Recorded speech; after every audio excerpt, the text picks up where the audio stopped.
I sent you the statute. You've had 3 weeks to talk to the lawyers about it. So let's jump in. Mr. Long, is it illegal for the president to direct the IRS to revoke a taxpayer's nonprofit status? In the first place, he wouldn't do that. He's not going to come to me and say that. That's not my question, Mr. Long. Please don't start down this. Are we on section 7212 or 7217? I'm at 26 U.S.C. 7217. Do I need to read it to you? Prohibits any member of the executive branch to request the IRS to conduct or terminate an audit on a taxpayer. All righty. So is it illegal? I'm going to follow the law, and if that's the law, yes. Okay, but I want you, that is the law. Yeah. So I just want to be clear. Is it illegal for the President of the United States to instruct the IRS to remove a taxpayer's nonprofit status? Prohibits any member of the executive branch to request the IRS to conduct or terminate an audit of the taxpayer. Right. Is that a yes? I'd have to go to the lawyers at the IRS to tell me. No, come on. You just read it. I know, but I don't see the instance that you're speaking about in there. Correct me if I'm wrong, but I don't see. Look, it says it shall be unlawful for any applicable person, which in this case includes the president, to request directly or indirectly any officer or employee of the Internal Revenue Service to conduct or terminate an audit or other investigation of any particular taxpayer. Is it illegal for the president to instruct the IRS to remove nonprofit status from a taxpayer? I'm not going to have the answer that you need, and I apologize, but like I said. Why are you not having the answer? You've had 3 weeks to consult with lawyers. The statute is about as clear as plain English. Well, if I say I'm going to follow the law, why would you need to ask me the question? Well, because I want to make sure that you understand what the law says. If you think follow the law means you just get to make it up on the spot, then, Bud, you don't get to be the IRS commissioner. I said I would. The point here is to follow the law as it is written. And I'm asking what I think is a pretty simple question. Can the President of the United States legally tell the IRS to change someone's nonprofit status? I'm not able to answer. You can't read these words and tell what those words say? I can read the statute, and I did. All right, then tell me what they mean. I mean, is it truly worth it for these Trump officials to debase themselves to this degree? Is a job truly worth putting yourself in the public eye so that you can pretend you can't understand basic English? I mean, honestly, if these people crawled any further up Donald Trump's ass, they would be able to touch the back of his teeth. In fact, Warren literally has to go word by word to make sure that Trump's IRS commissioner understands basic English. What does it mean to say that a person, an applicable person here, that's the president, right? Yes. All right. Cannot directly or indirectly, right, tell any officer or employee, that would be you, of the Internal Revenue Service to conduct or terminate an audit or other investigation of any particular taxpayer. What part do you not understand here? It seems to be a nonprofit. I don't see exactly what it refers to. Any taxpayer to start an investigation of any taxpayer. If it's illegal, I'm not going to allow it to happen in my IRS. Is it illegal? That's me the and you question. will be friends then. I want to be your friend anyway, but we will be on the same page. I'm going to follow the law, and if that's point blank the law. What do you understand the law to be saying about the president telling the IRS in his dealings with any particular taxpayer? What do you understand this law to be saying? I think it sounds like it's saying what you're saying, but I've got a little bit of the section here, and I talked to an attorney that used to be at the IRS and now going to maybe be back at the IRS, and I'm sorry if I don't have the answer. What? You mean the lawyers told you they couldn't understand this? The what? The lawyers told you they couldn't understand this? I didn't say that. Well, then tell me, what part do you not understand?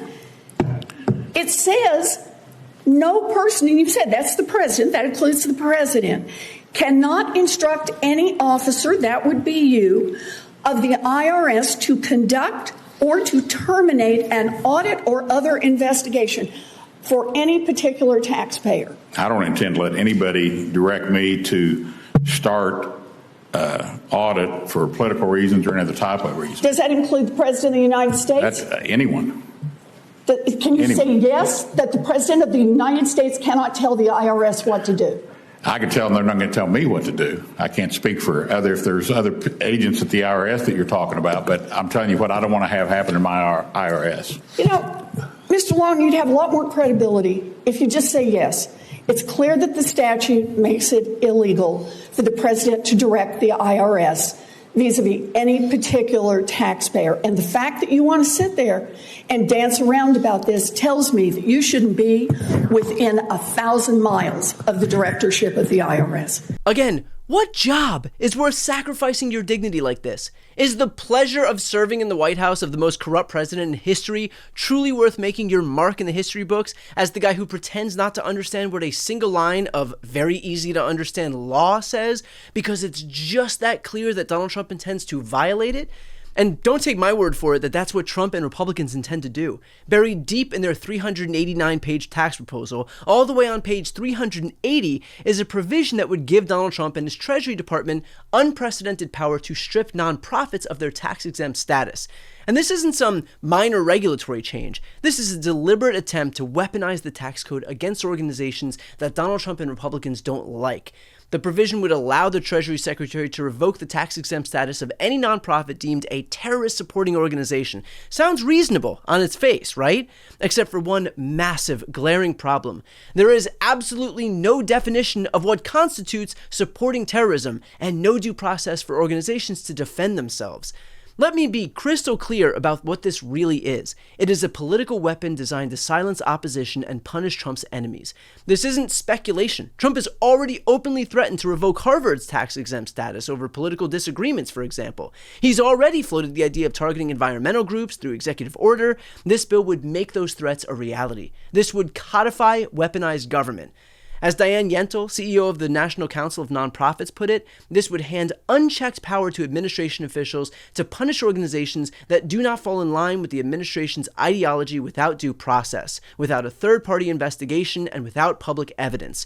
That's not how democracy works. That is how autocracy works, and it's not just lefty, progressive groups sounding the alarm. This has created widespread panic across the entire nonprofit sector, from environmental groups to civil liberties organizations to religious charities, because all of them understand that when you give this kind of unchecked power to one administration, nobody is safe.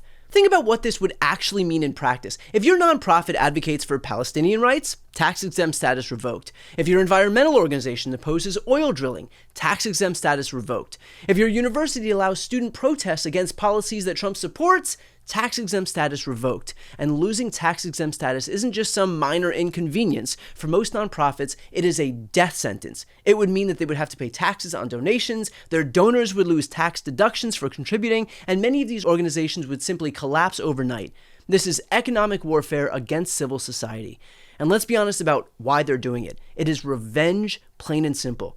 Trump and Republicans are furious that many universities and environmental groups and civil rights organizations have opposed their policies. They are furious that these institutions have criticized them. They are furious that young people are protesting on college campuses. So rather than engage with the criticism and address the actual issues, they're just trying to use the power of the federal government to silence dissent, to crush their opponents, because something, First Amendment rights. The truth is that this is what dictators do. They don't win arguments, they silence opposition by cutting off their funding and making it impossible for them to operate. That is exactly what this provision aims to accomplish.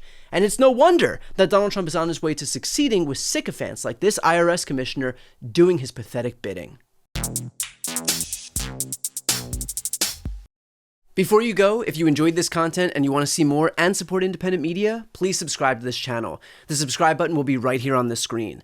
But second, the reality is that we are now in a political environment where this administration can lean on any of the social media platforms to suppress certain voices if they don't like critical coverage. That means my longevity here is in the hands of a few tech billionaires who are already making it clear that they are willing to cater to this administration. To that end, Signing up for my newsletter is a way for me to reach you directly if that ever becomes necessary. I'll put the link right here on the screen as well, so please sign up. It's free, but there's also an option to do a paid subscription if you'd like to support me and my team. I really appreciate it. Thanks so much for watching.